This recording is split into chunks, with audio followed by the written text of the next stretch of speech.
Ésaïe chapitre 6, le verset 8, c'est le verset où nous sommes. Oui, en français québécois, 8, en français burundais, 8. Ésaïe chapitre 6, verset 8. J'entendis la voix du Seigneur disant, qui enverrai-je? Qui marchera pour nous? Je répondis, mais voici, envoie-moi. Ésaïe, le chapitre 6, nous parle effectivement de cette activation de cet homme qui a grandi dans le palais. Ésaïe, il est petit-fils du roi. Et il est le cousin direct d'ailleurs du roi Osias. Pourquoi même quand Osias est mort, ça l'a vraiment touché. Il en parle aussi.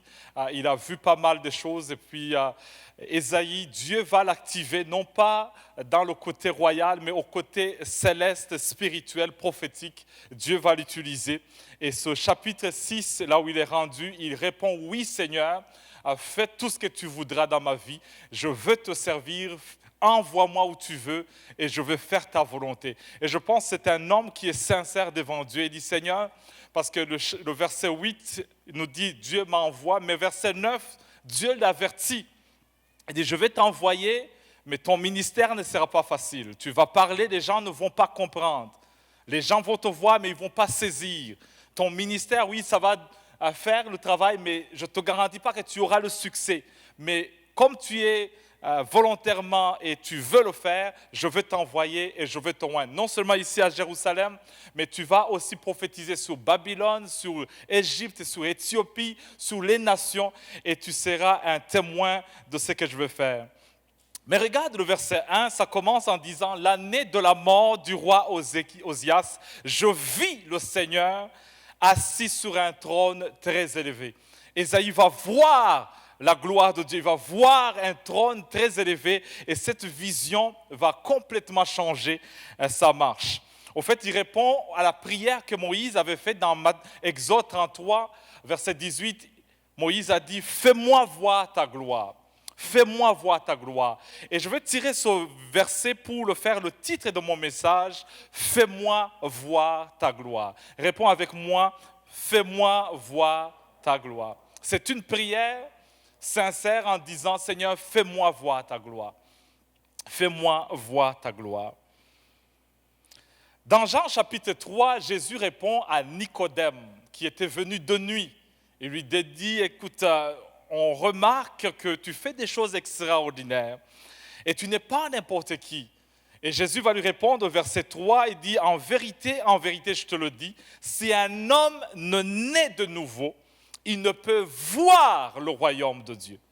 Dieu parle ici à Nicodème qu'il y a des dimensions, une capacité de voir des choses spirituelles. Si tu nais de nouveau, Dieu va t'emmener dans une autre dimension de voir autrement. Tu vois autrement la vie. Tu vois combien tu étais pécheur. Tu vois combien tu as besoin du salut. Tu vois combien le péché t'obsède. Tu vois combien tu es lié par le péché. Et tu as besoin de recommencer. Mais non pas avec ta force, mais par le Seigneur lui-même. S'il ne peut naître de nouveau, il ne peut voir le royaume de Dieu. Luc chapitre 24, dans la marche sur la route d'Emmaüs, on nous présente les deux disciples qui marchent. Et le verset 15 nous dit, pendant qu'ils parlaient et discutaient, Jésus s'approcha, il fit route avec eux. Mais leurs yeux étaient empêchés de le reconnaître. Et le verset 30, il dit, pendant qu'il était à table avec eux, il prit le pain et après avoir rendu grâce, il le rompit, il le leur donna. Alors leurs yeux s'ouvrirent et le reconnurent, mais il disparut de devant eux. Je prie que ce matin, nous les disciples sur la route de Saint-Pierre, que Dieu nous ouvre les yeux, que nous puissions voir sa grandeur. Seigneur, fais-moi voir ta gloire. Fais-moi voir ta gloire. Il y a plusieurs manières de voir les choses. Premièrement, on peut voir naturellement. J'étais en train de regarder dans la salle tout à l'heure et j'ai remarqué que Marc n'est pas seul, que Marc est un amour. C'est visible naturellement. Tu n'as pas besoin de lunettes pour voir cela. Tu peux le voir que le sourire de Marc Richard a changé. Et félicitations Laura, tu as trouvé un homme que Dieu t'a préparé. Amen. On peut voir, je vois Lucie qui prend des notes, sûrement elle va prendre quelques points qu'on est en de parler. Je vois une autre qui écrit sur le téléphone, sûrement qu'elle prend des notes sous texto. Ou elle texte quelqu'un. Alléluia. On peut voir naturellement. Deuxièmement, on peut voir spirituellement. Dans le livre de Genèse 48, on nous présente quand Joseph l'amène ses fils, la Bible nous dit qu'il ne pouvait pas voir parce qu'il était un peu vieux et ses yeux étaient appesantis. Alors, il prend les deux fils, il croise les bras, il le bénit. Et Joseph lui dit, non, il faut placer ta main droite sur l'aîné et ta main gauche sur l'autre. La réponse me touche très bien. Il dit, non, je le sais. Je peux ne pas voir physiquement, mais je vois spirituellement ce que je suis en train de faire. Ephraïm, Dieu va l'utiliser. Mais aussi, Dieu va bénir Manassé. Mais ce que je fais, spirituellement parlant, même si dans les yeux physiques, ça n'a pas du sens, je le sais ce que je vois. Donc tu peux ne pas voir physiquement, mais tu vois spirituellement. Quelqu'un peut dire Amen avec moi. Troisièmement, tu peux voir par ce qu'on appelle intuition. Dis avec moi intuition. Ce qu'on appelle instinct. Les femmes ont plus la capacité de sentir les choses, même si tu ne le vois pas. Par intuition, inné, peut te dire, je ne sens pas cet homme. C'est ton ami, je le sais, mais n'investis pas. C'est 10 000 $ qui te demande, je ne sais pas, mais par instinct, je ne sens pas cela. Et les gens, ils te diront que quand tu développes cette capacité par intuition, tu peux sentir, tu peux voir. Tu peux voir pour ta fille et son garçon qui l'appelle souvent, tu peux voir que je ne suis pas sûr. Mais l'autre qui est encore au cégep, ça passe. Mais l'autre, je ne sais pas. Dis Amen avec moi les parents. Est-ce qu'il y a des parents qui comprennent ce que je dis? Ici, Amen. Ce texto de toujours à 21h30 du soir, je ne sais pas, mais par intuition, me dit que tala. Je ne sens pas. Et celui de minuit là, celui qui te texte à minuit là, no way. Par intuition. Oui, il te dit bonjour, I love you, mais I love you là, ça, je ne le sens pas dans mon cœur. Mais on peut voir collectivement. On a tous des yeux, mais on a un seul œil collectivement. L'Église le sent, il y a une manière de voir les choses. Nous voyons. C'est pourquoi dans nos équipes, on fait des réunions pour savoir qu'est-ce que toi tu vois, qu'est-ce que tu ressens. Parce que collectivement, nous avons un œil. La francophonie, nous avons un œil qui est différent de Commonwealth. Les Québécois, ils ont un œil différent. Je vous garantis, le temps que j'ai passé à Québec, les Québécois, ils voient la vie différemment des gens de l'Outaouais. Nous, les Africains, nous voyons la vie différemment de vous, les Blancs, je vous garantis. La manière dont on voit le COVID-19, c'est différent de la manière dont vous voyez la... Tu demanderas à un Congolais, comment tu vois COVID-19? Il dit, non, c'est malaria, c'est juste la malaria. Tu demandes à un Haïtien, comment tu vois COVID-19? Il dit, mais non, ça c'est rien par rapport à ce que j'ai vu il y a quelques années avec le tremblement de terre. Tu demandes à un Rwandais, survivant du génocide, qu'est-ce que tu vois du COVID-19? Il dit, laisse-moi tranquille, ça c'est un petit jeu. Est-ce qu'il y a quelqu'un qui me comprend ce matin? Parce que nous voyons différemment la vie. On peut voir aussi par la foi. Je parlais du film de Indiana Jones. À un moment, on lui dit de passer l'autre bord pour aller chercher la coupe du Seigneur. Et puis, entre ici et là, il y a un gouffre, il n'y a pas de chemin. Et il se rappelle le code que son père lui avait dit, tu dois utiliser la foi. Et tu le vois, de regarder, il respire, parce qu'il sait qu'ici, ce n'est pas ni le diplôme, ce n'est pas ce que l'Université d'Ottawa t'a appris, ce n'est pas ce que tu as appris dans ta vie, ce n'est pas le PhD ici, ça marche. Ici, tu dois prendre un pas de la foi. Est-ce qu'il y a quelqu'un qui comprend? Il y a des fois ce que tes parents t'ont dit, ce que l'éducation t'a dit. Ici, tu as besoin des yeux de la foi et dis, oh boy, je ne sais pas comment je vais m'en sortir, mais je vais commencer. Et ça marche. J'ai un ami qui vivait à Toronto.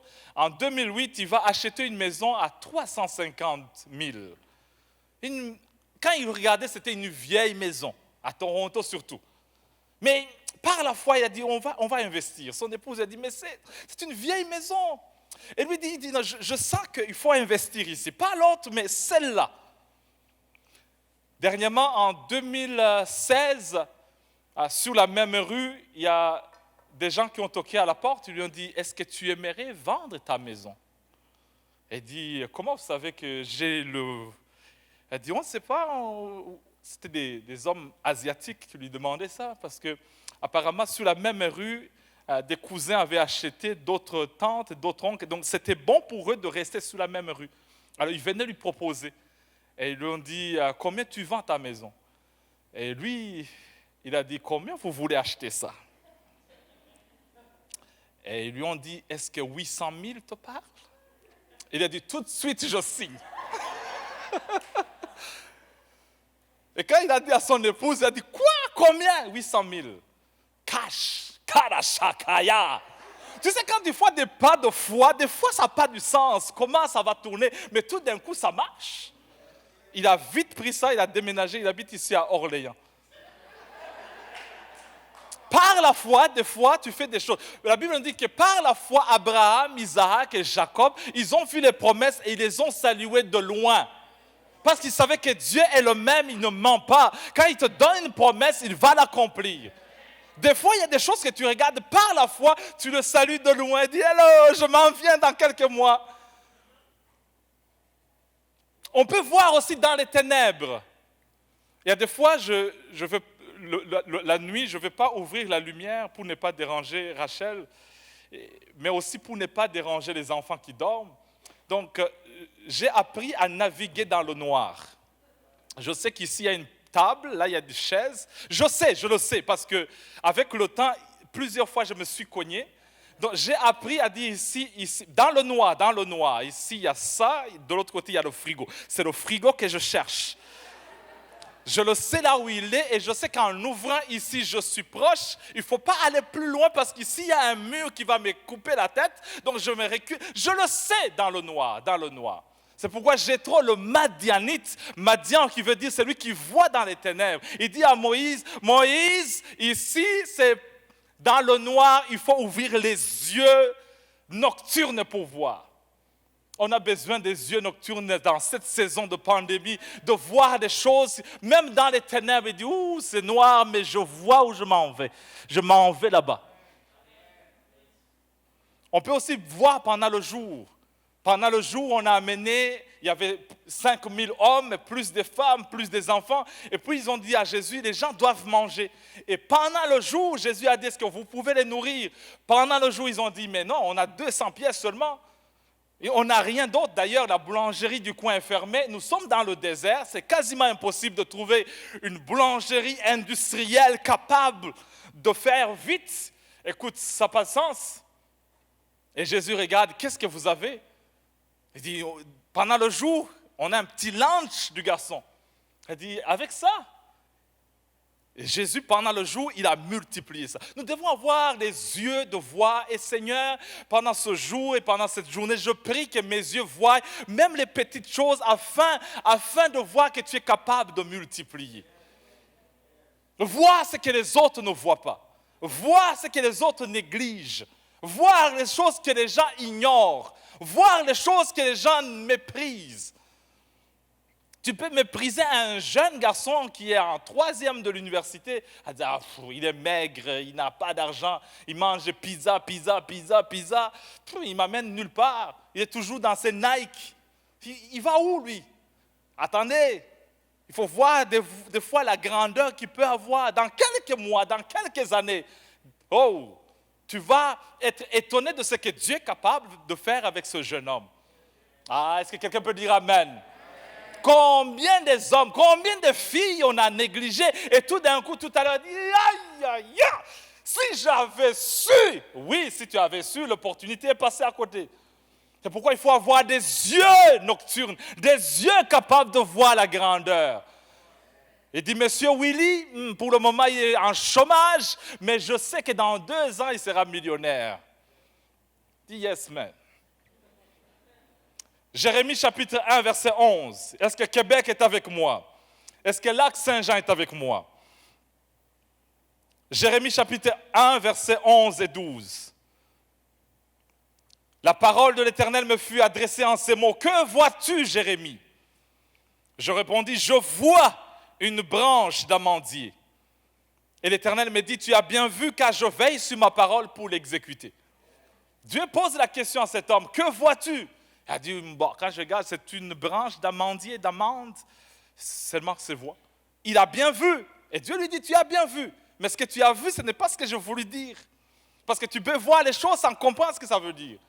En fait, qu'est-ce que Dieu est en train de lui montrer? Il lui montre Nombre chapitre 17. C'est la branche d'Aaron. Vous vous rappelez quand Aaron, son leadership était mis en péril, alors Dieu dit, tout le monde amène des branches, et le matin, quand ils sont venus voir, ils ont trouvé que le bâton d'Aaron avait produit les amandes. Et Dieu avait dit dans le livre de Nombre que le bâton avait poussé des boutons, des bourgeons, des fleurs, et mûri des amandes. Et Dieu, au fait, quand il montrait ça à Jérémie, il disait, au fait, ton ministère, Jérémie, que j'ai consacré depuis ta jeunesse, depuis ton enfance, ton ministère va produire des bourgeons, ça va fleurir, il y aura de parfums, ton ministère va sortir et il va atteindre la maturité. Je vais exécuter ce que je dis en ta vie. Je veux t'amener loin et tu seras un témoin. En d'autres termes, Dieu confirmait le bâton de Jérémie, le ministère de Jérémie, le leadership de Jérémie. Et ce verset me montre 4 choses que je veux dire ici. Voir et comprendre ce que tu vois. Avoir cette capacité de voir une chose et tu comprends ce que ça veut dire. Deuxièmement, tu peux voir, mais sans comprendre ce que tu vois. Marie, elle est dans la tombe, elle voit quelqu'un, elle dit, hey, parce qu'elle pensait, elle voyait un homme, elle voyait un jardinier. Mais ce jardinier-là, elle ne savait pas que c'était Jésus lui-même. Parce que tu peux voir une chose sans comprendre ce que ça veut dire. Tu peux voir Pasteur Mathieu sans comprendre l'onction qui est dans sa vie. Tu peux voir Pasteur Vanessa et dire c'est juste une femme, sans voir l'onction qui est dans elle. Tu peux voir juste ton épouse et dire, bon, c'est juste ma femme. Oui, c'est juste ta femme. Quand tu vois comme ça, mais vois au-delà de ce que tu vois. Est-ce que quelqu'un me comprend?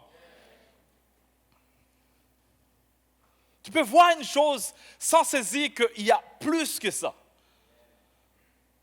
J'ai une amie ici à Ottawa qui, je l'ai toujours témoigné, elle avait 2 enfants quand son mari l'a quittée, 2 petites filles.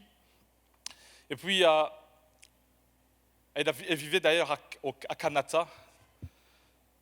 Difficile. La vie était compliquée. Et puis, elle est venue à notre église, elle a dit, priez pour moi. Sans mari, 2 enfants, sans travail, la vie marche mal. Je me rappelle, j'ai dit, Seigneur, fais-la voir ta gloire. Fais-la voir ta gloire. Puis, elle a appliqué juste un travail. Vous voyez, quand ça commence par des bourgeons, ça paraît rien. Mais quand ça commence à produire des fleurs, le parfum sort, les gens commencent de loin à sentir, oui, on ne savait pas que tu étais capable. Alors, il a appliqué un travail dans un cabinet ici à Ottawa des avocats. Elle qui avait étudié, elle a fait le barreau, tout ça. Et puis, on l'a donné un travail pour commencer. Le minimum, salaire minimum. Juste se répondre au téléphone. Allô? Ici, c'est le cabinet. Qu'est-ce que vous voulez? On prend rendez-vous. 3 mois plus tard, on l'a dit que son travail est terminé. Oh. Elle qui avait espéré gagner plus, on l'a dit 3 mois plus tard que c'est terminé. Mais la directrice, elle a dit, écoute, je t'ai aimé, j'ai aimé comment tu fais le travail, j'ai aimé ta capacité, mais c'est quoi le background? Qu'est-ce que tu as comme études? Et là, elle a dit, non, moi j'ai étudié, j'ai fait le droit, j'ai fait ça. Oh, quelle université? Ah, il dit, Ottawa, j'ai fait Toronto. Ah oui, tu avais tout ça ici? Il dit, oui, j'avais tout ça. Elle dit, tu sais quoi, je vais te recommander. J'ai une amie ici au travail du ministère de la Justice qui cherche quelqu'un qui aurait quelque chose comme toi. Appelle-la et puis tu verras. Elle appelle, et puis la madame, elle dit, oui, effectivement, je l'ai parlé. Et puis, pour faire une histoire courte, elle l'embauche. Elle l'embauche, elle lui donne un travail.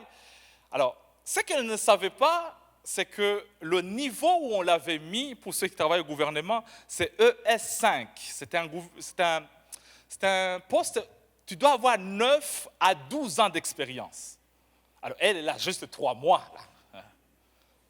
Alors, on la met là, voir si elle est capable de tenir. 1 mois, 2 mois, 3 mois, on la voit bien naviguer. Après 3 mois, elle m'a dit, écoute, moi je savais qu'on allait me chasser parce que l'expérience m'a dit qu'après 3 mois, les bourgeons, quand ça commence à sortir, on va trancher mon travail. Mais elle a dépassé 3 mois, 4 mois, 5 mois, 6 mois, elle est venue à l'église, elle a donné encore l'offrande, elle a dit, priez encore pour moi. 7e mois, 8e mois, on l'a dit, on te cherche, on veut te voir, on veut te parler. Alors on l'amène dans le staff, dans la réunion, et on la parle. Elle dit, au fait, c'est quoi tu as comme expérience? Elle dit, non, j'ai travaillé juste là. Elle dit, est-ce que tu sais le niveau où tu travailles? Elle dit, j'ai aucune idée. Elle dit, au fait, c'est un travail de 9 à 12 ans d'expérience. Et la manière dont tu le fais, on aimerait te garder en permanence. Alors, elle a signé vite. Et avec tout ça, elle est partie acheter une maison à Gatineau au plateau, Chakaya. Vous savez, ces maisons où tu construis toi-même, tu étais habitué à louer des maisons qui ont été louées depuis 1960. Et maintenant, tu arrives à ce niveau où tu dis, non, je ne vais pas la chambre là, je vais de l'autre côté. La cuisine, je ne l'avais pas comme ça, je l'avais comme ça ici. C'est un autre langage, elle est entrée. Elle m'a dit, elle rendait visite des fois sur le chantier pour voir où sera le sous-sol, comment sera ceci, comment sera cela. Elle a acheté même une voiture et les 2 filles, tu pouvais voir la joie. Et quelques années plus tard, elle a reçu un coup d'appel de son ex qui voulait venir la saluer. Moi, j'ai dit, est-ce que je peux être là comme juste un témoin oculaire? Je veux voir son visage, je veux voir. Quand il va voir la gloire, je veux voir son visage. N'abandonne pas vite la semence qui est dans la personne. Des fois, tu ne comprends rien, des fois, tu vois et tu ne saisis rien, mais laisse que Dieu agisse dans la vie de quelqu'un. Dis avec moi, fais-moi voir ta gloire.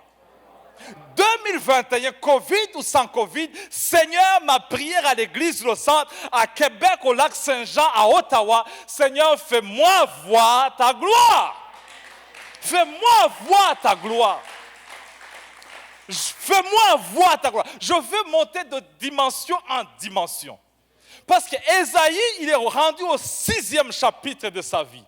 Et au 6e chapitre, il dit, Seigneur, je veux voir ta gloire. Parce que le chapitre 5, au verset 30, on nous dit qu'il voyait les ténèbres sur la terre. Il voyait l'alternative de l'angoisse.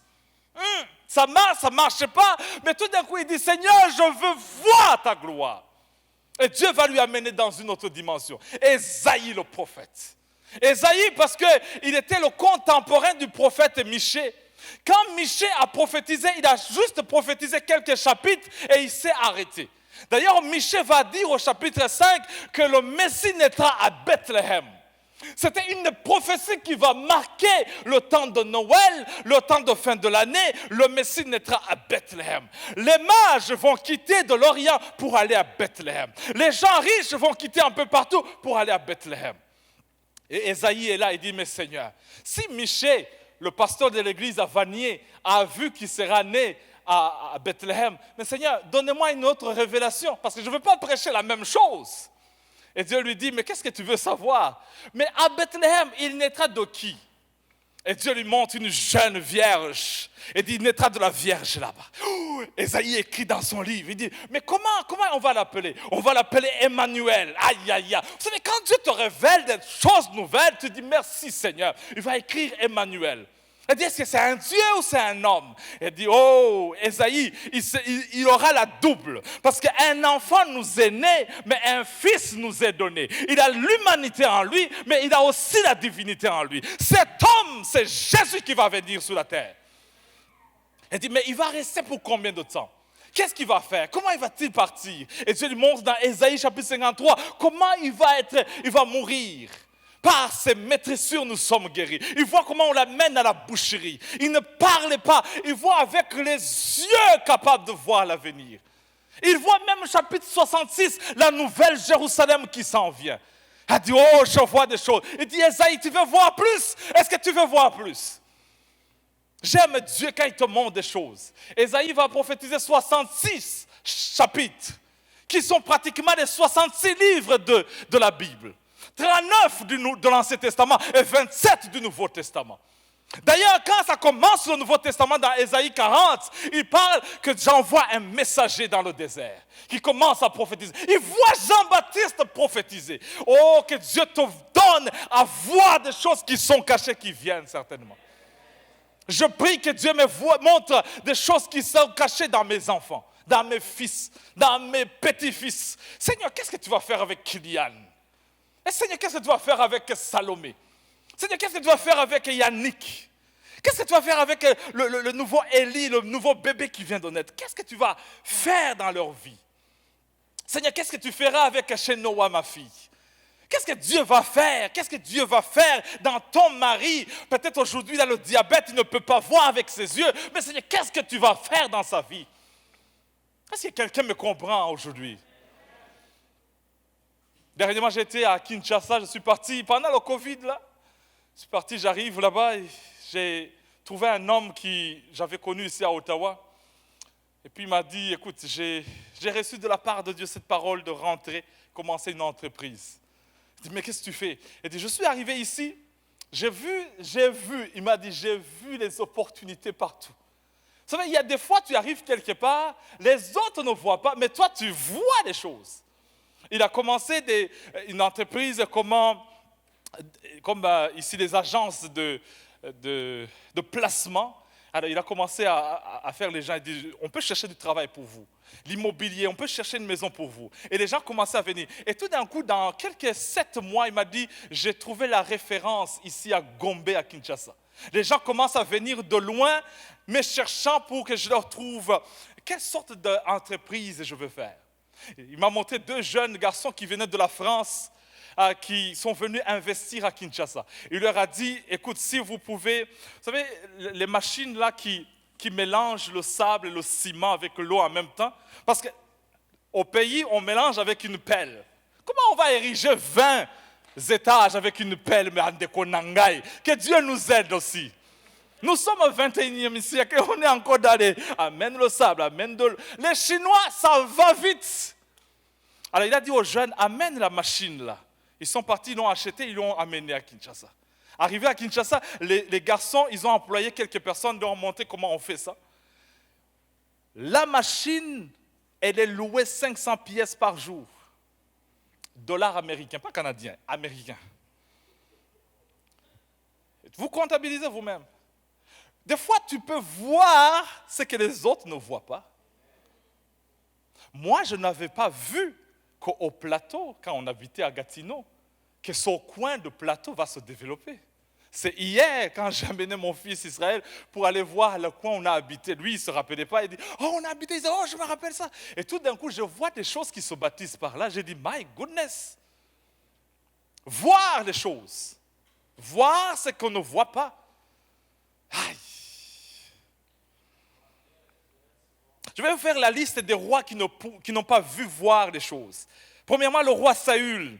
Il n'a même pas reconnu le prophète Samuel. Il n'a pas vu que dans David, il y a une grâce. Il le voyait comme le jeune musicien. Lui-même, Saül, n'a pas vu qu'il sera le prochain roi d'Israël. La deuxième personne, je vois le roi de Sodome, qui a vécu en même temps d'Abraham et en même temps de Melchisédek. Comment il n'a pas vu que Melchisédek qui est là, qui fait la communion, qui donne le pain et le vin, si je vais dans son église et je partage la Sainte Seine, je vais être béni comme Abraham a été béni. Au lieu, moi, le roi de Sodome, de faire autre chose. Tu peux être avec quelqu'un et tu ne vois pas la grâce qui est dans cette personne. Le roi d'Abimelech, il n'a pas vu que Saraï, c'était la femme d'Abraham. D'ailleurs, il allait coucher avec elle. Jusqu'à ce que Dieu ait dit, tu la touches aujourd'hui, là, tu es mort, man, je te garantis. Et je ne savais pas, il m'a dit que c'est sa soeur. Oui, vas-y, tu vas voir. Est-ce que tu as payé la dot? Non. Tu la touches du moins. Bien-aimé, je prie que Dieu nous donne les yeux de voir les choses. Que je puisse reconnaître Saraï, d'Esther, de Rebecca et de Tel. Je veux reconnaître la grâce qui est dans cette personne-là. Le roi de Philistin, qui s'est querellé avec Isaac. Quand Isaac creusait l'eau, lui, il venait, il mettait la poussière. Imagine-toi, nous vivons dans le désert, je trouve l'eau, et toi, au lieu de se réjouir avec moi, tu mets la poussière dans mon puits. Non pas une fois, non pas 2 fois, mais plus de 3 fois, jusqu'à ce qu'Isaac s'en va quelque part, il creuse et dit, ça là, ça s'appelle Rebot, c'est-à-dire que Dieu m'a mis au large. Je ne veux pas des querelles. Bien-aimés, je prie que nous ne soyons plus des jaloux des uns des autres, mais plutôt de se réjouir de la grâce qui est dans Isaac, du puits qu'il a trouvé au Canada ou à Ottawa, de se réjouir du ministère de Pasteur Mathieu, au lieu d'être jaloux de la grâce qu'il a reçue. Je ne veux pas être jaloux de Josué Lola. Il est talentueux, ce jeune homme. Il joue la guitare, il joue le piano, il joue la batterie. Pourquoi je dois être jaloux? C'est la grâce qui est en lui. Pourquoi je dois être fâché et ne pas se réjouir avec... je vais utiliser un nom qui n'est pas ici dans la salle parce que vous allez dire, il parle de moi. Non, pourquoi ne pas se réjouir de Timbalanga? Parce qu'il vient d'acheter une voiture neuve BMW. C'est sa grâce, il a travaillé. Peut-être Dieu va me donner une Mercedes. Pourquoi être fâché de Marc, notre ami, parce qu'il a trouvé Laura? Peut-être Dieu va te donner Laurette. Pourquoi être jaloux? Pourquoi être jaloux? Pourquoi être jaloux de Steve Naimana qui vient d'avoir la plus belle fille, Zoé, avec Annick? Est-ce que vous savez où Steve a passé pour avoir Annick? Pourquoi être jaloux? Pourquoi être jaloux de Pierre-Charles, la famille avec Janine? Pourquoi être jaloux de la grâce qui est en vous, Ariol? Pourquoi être jaloux alors que Dieu est capable de bénir? Pourquoi être jaloux avec Bertrand ou Joanne ou Léane, pasteur Léane et Jonathan? Ils sont au lac Saint-Jean, ils font l'œuvre de Dieu. Pourquoi être jaloux, commencer à faire la guerre? Ils ont trouvé le puits d'eau. Si moi j'étais le roi de Philistin, je pouvais dire, écoute, tu as trouvé ici, alors on va faire un business. 50-50. On va l'appeler Hydro-Philistino. On va splitter 50%, 50%. That's it, that's all. Et c'est fini les querelles. Voir l'opportunité et travailler ensemble. Le roi Pharaon, qui veut briguer un 3e mandat, tu vois Moïse. Il dit non, on ne va pas sortir. Notre gouvernement doit rester. Mais il faut voir que le temps a changé. Que le 3e mandat ne va pas passer. Qu'il faut respecter la constitution, Pharaon. Laissez les enfants d'Israël sortir. Non, Moïse, il doit mourir. Moïse doit mourir. Moïse doit mourir. Tu arrêtes tous les opposants. Tu arrêtes tout le monde. Allez, allez. Non, les enfants d'Israël, quand c'est le temps de partir, ils vont partir. Seulement quand tu fais ça, il faut voir le temps où nous sommes. Président Trump, c'est fini, c'est fini. On dit bye-bye aux républicains. Comment faire la guerre encore? C'est fini, le temps est terminé. Mais c'est difficile aussi quand tu es Joe Biden et tu regardes l'âge avancé et tu dis, mais je ne vais pas même finir mon premier mandat. C'est difficile. Dans cette histoire, moi j'ai beaucoup prié pour Trump. Bien aimé, je priais jusqu'au 20 janvier. Je pensais qu'il y a quelque chose qui va se passer. Et puis ça a passé. Aïe! À un moment, j'avais peur qu'on allait... Bon, je ne vais pas dire ça, on est à la radio. Bien aimé, prions, ayons des yeux pour voir. Ce n'est pas un problème des libéraux, des conservateurs ou du NDP. Ce n'est pas question. C'est le cœur de Dieu, le cœur de l'homme, des fois qui est méchant. C'est pourquoi je prie que Dieu envoie des jeunes dans la politique, des jeunes dans les sphères de décision, que Dieu leur donne la capacité de voir les choses. Des Daniel, des Shadrach, Meshach et Abednego. Des gens qui n'ont pas peur, qui ne vont pas se compromettre. Ils vont dire, nous, même s'il y a le feu, on va faire la volonté de Dieu. Je prie qu'il y ait des Joseph qui sortent de prison et qui changent le système. Je prie qu'il y ait des Noé qui bâtissent quelque chose qui sauve les autres. Et quelqu'un est avec moi. Le roi Nebuchadnezzar, il n'a pas vu le 4e homme qui est dans le feu. Belchassar, il n'a pas vu que ces ustensiles qu'on utilise sont consacrés à Dieu. Il ne faut pas les utiliser. Hérode, il n'a pas reconnu que le bébé qui est à Bethléem, qui est né, en fait, il est venu pour nous sauver, nous tous. Il n'est pas venu faire la concurrence, monsieur Hérode, et de couper les têtes de tout le monde, tous ces bébés innocents de Bethléem. Pourquoi tu dois les massacrer? Alors que le bébé est venu pour tout sauver aussi. Il n'a pas les yeux pour voir et reconnaître la grâce qui est là. Je termine avec le roi Pilate. Il n'a pas reconnu au jugement que cet homme était innocent. C'est sa femme, par ailleurs. Sa femme est venue, lui a dit, j'ai eu un rêve, j'ai vu que cet homme est innocent. Mais lui, il a dit, non, tu ne sais rien. Moi, je suis le juge, je suis le gouverneur, j'ai étudié le droit, la magistrature, je sais. Quand on a arrêté quelqu'un, on l'a arrêté d'assaut, il doit être condamné à mort. Il a dit, mais j'ai vu dans le rêve, j'ai vu. Ah, toi aussi, tu es trop spirituel. Tu es trop. Les TTS, est-ce que vous connaissez les TTS? Les TTS, c'est trop spirituel. Avez-vous vécu avec quelqu'un qui est TTS? C'est quelqu'un qui tout doit partir avec le ciel. Dieu m'a dit de ne pas mettre la robe rouge, il m'a dit de mettre la robe orange. Come on. Dieu m'a pas dit de mettre les chaussettes noires, il m'a dit de mettre les chaussures bleues. Come on. Quelqu'un peut me dire TTS? Dieu m'a dit de ne pas marier Willy, mais il m'a dit de marier William. Ok, on va voir avec William si ça va marcher. Mais si ça ne marche pas, je vais te chicoter toi. TTS. Oh, Dieu m'a dit de ne pas donner la dîme. Dieu t'a dit de ne pas donner la dîme, alors que le même Dieu a dit de donner la dîme. TTS. Dieu m'a dit de ne pas me réveiller le matin pour prier. Ah oui, Dieu t'a dit de ne pas se prier. TTS. Dieu m'a dit de ne pas être sous Zoom parce que Zoom, c'est démoniaque. Come on, viens sur Zoom, mon frère. On a besoin de faire l'église. Oh, Dieu m'a dit de ne pas me brancher à 5 heures du matin. Il m'a dit de me brancher à 11 heures, Madeleine. Pas à midi, mais à 11 heures. Ok, branche-toi à 11 heures. Non, Dieu m'a dit à 14 heures, parce qu'à 14 heures, à 15 heures, surtout à 15 heures, parce que c'est le moment où Dieu a dit que tout est accompli à la croix. Si tu vis avec quelqu'un qui est TTS, mon Dieu, mon roi, que Dieu te donne la grâce et la patience. Oh, et ça va plus loin. Dieu m'a dit d'abandonner l'école. Oh, quoi? Oui, c'est Dieu qui m'a dit. Va étudier, s'il te plaît. Combien de jeunes TTS ont abandonné l'école? Non, Dieu m'a dit d'abandonner ce travail. Et c'est le seul travail que j'ai. Et je vais aller au chômage pendant 5 ans. Si on était en Afrique, là, je t'aurais ramassé. Dieu t'a dit. Oui, Dieu m'a dit de divorcer mon mari. Pourquoi?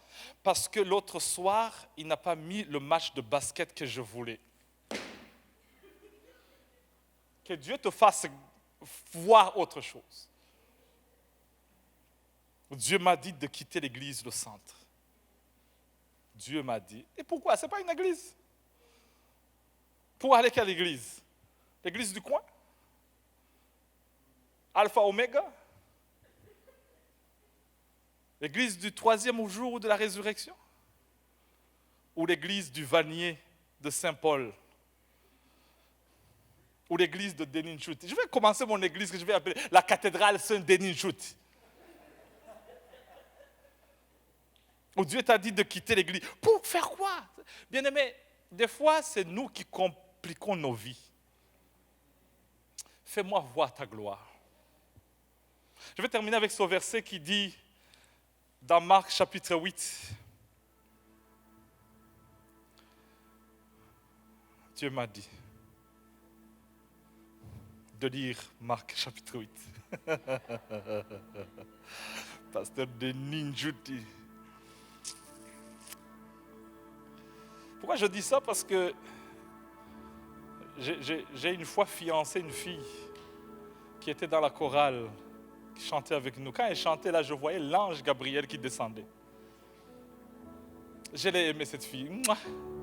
Je dois avouer, mon cœur I was in love. Jeune adolescent, premier amour de ma vie. 19 ans, mon cœur faisait boum, boum, boum, boum, boum. Quand je le voyais, j'arrêtais tout. Même le Saint-Esprit le savait. Quand elle est là, je ne prie pas, je la regarde seulement. Elle avait des yeux, mon Dieu. Quand elle parlait, les joues dansaient. J'étais ouf. On parle du péché de convoitise. J'étais dans la convoitise totalement.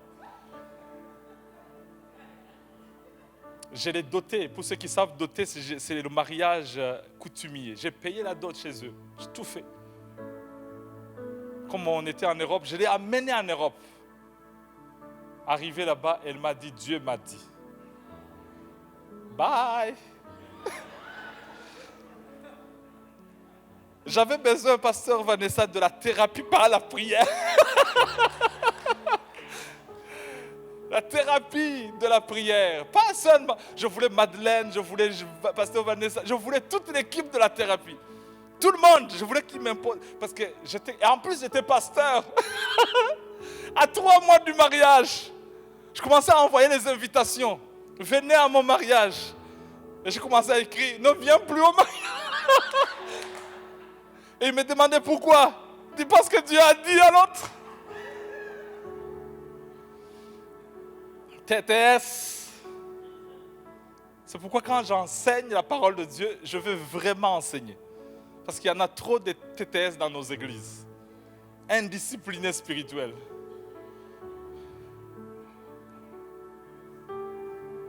Pasteur Mathieu, on t'aime. L'église Le Centre à Québec, il t'aime. Nous t'aimons beaucoup. Et on est venu ici pour lui dire, on vous soutient dans votre vision. Bertrand vous aime. Pasteur Joanne vous aime. Marie vous aime. Augustin vous aime. Sitigui vous aime. Tous ces hommes, ils vous aiment. Dan Daniel vous aime. C'est une église qui vous aime. Et il va soutenir la vision de l'église Le Centre. Si je serais parti, pasteur Mathieu, il y a longtemps je serais parti. Mais j'ai dit, ça fait 10 ans que je marche avec ces hommes. Je vais soutenir la vision. J'ai fermé mon église à Gatineau. Je suis venu pour m'allier à l'église Le Centre. J'ai dit, on va soutenir. On est jeune. Pasteur Mathieu, il est juste au début de sa quarantaine. Il va aller loin, cet homme. Oui, il n'a pas toute l'expérience que ça prend. Ce n'est pas facile de remplacer l'apôtre Jean Turpin et pasteur Louise. Ce n'est pas facile. Et de gérer la COVID-19. De pédaler. On t'a vu pédaler là. C'est comme les montagnes suisses là. Tu pédales, à un moment tu dis, et ça descend, et ça monte. Mais Dieu est avec toi. Et on ne t'abandonne pas. Les Burundais sont avec toi. Les Haïtiens sont avec toi. Les Congolais sont avec toi. Les Québécois sont avec toi. Les Outaouais sont avec toi. Les Blancs sont avec toi. Les Noirs, on est avec toi. Allez de l'avant. Ne lâche pas. Ne lâche pas.